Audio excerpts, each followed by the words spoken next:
Christians. In Luke chapter 11, beginning at verse 14, we see an exchange that takes place between Christ and the Pharisees regarding him casting out demons, whereby they accused him of casting out demons by demons. And then he argued that if he were casting out demons by demons, then how shall Satan's kingdom stand? To which we get that famous line where Christ says, a divided house cannot stand. And I'm not here to talk about that particular thing. The next thing that is said in the same chapter, Christ deals with the issue of unclean spirits returning from where they left. And he says, when an unclean spirit goes out of a man, he goes through dry places, seeking rest and finding none. And then he says, I will return to my house from which I came. And when he comes, he finds the house swept and in order. Then he goes and takes with him 7 other spirits more wicked than himself.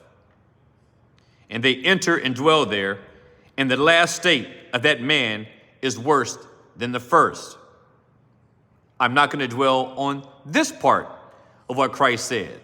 But what I want to deal with is what happens next.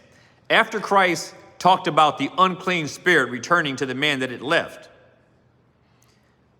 then it says in verse 27, and it happened, as he spoke these things, a certain woman from the crowd, she raised her voice, and she said to Christ, blessed is the womb that bore you, and the breast that nursed you. But then he said to her, more than that,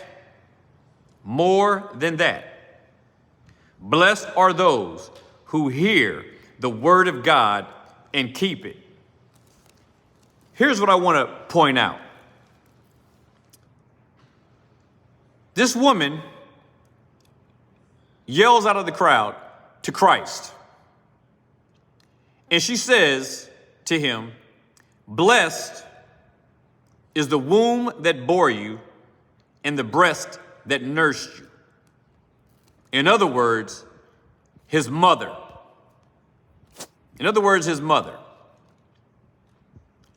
She, upon hearing his words, she walks away with, blessed is your mother, the one who bore you and who nursed you. Now, why am I bringing this up? I'm bringing this up because this would have been the perfect time.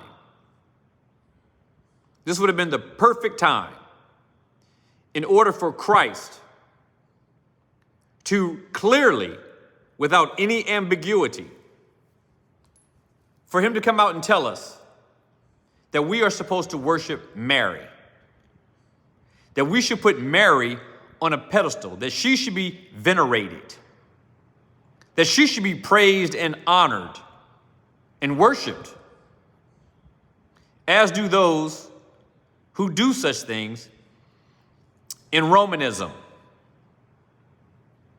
This would have been the perfect time for Christ to teach us that that would have been the right thing to do, to worship Mary.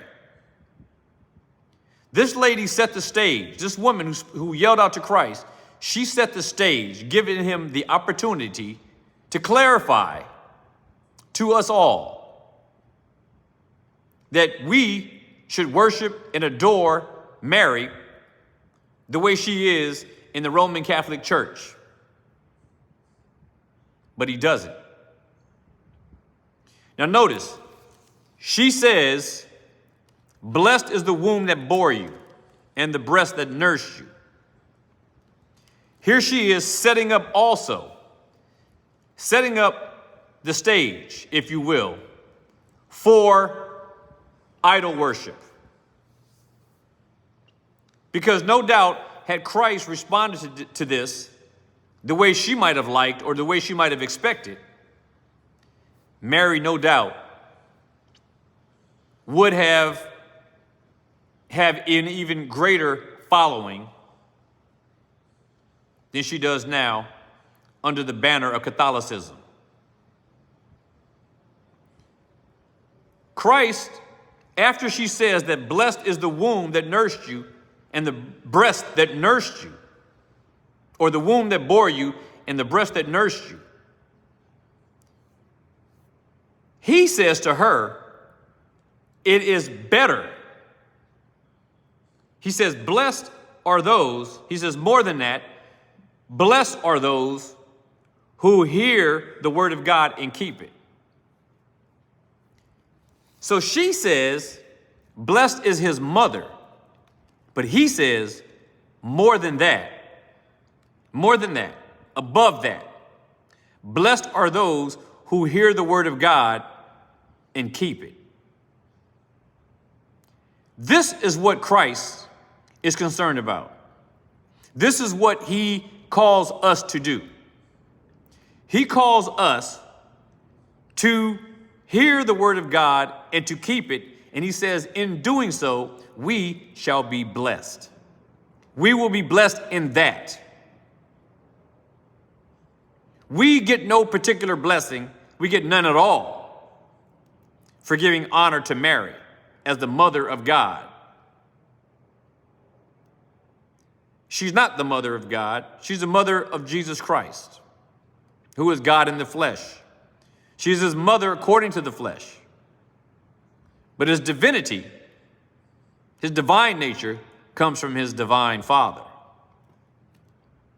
But my point in this is to point out that if Christ expected us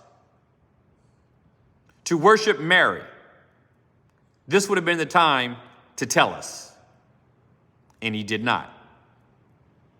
And for those who maintain incorrectly that Peter was the first pope of the church, the Roman Catholic Church, and that Christ appointed him, and if it came to be as it is today, that the Catholic Church worship Mary and make her out to be divine and the mother of God,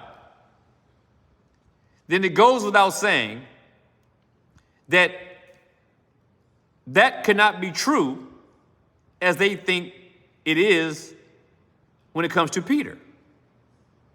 Because there is no way, in light of this passage here, that Peter would have sanctioned the worship of Mary in instituting the Catholic Church, which, by the way, he did not do.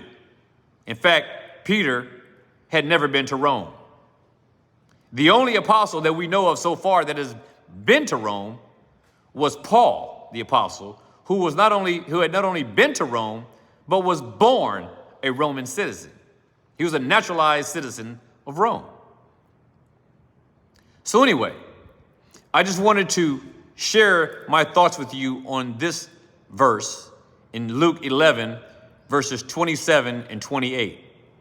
If Christ wanted us to worship Mary or to raise her up on some pedestal, this would have been the time to do it, and he did not. Be provoked and be persuaded.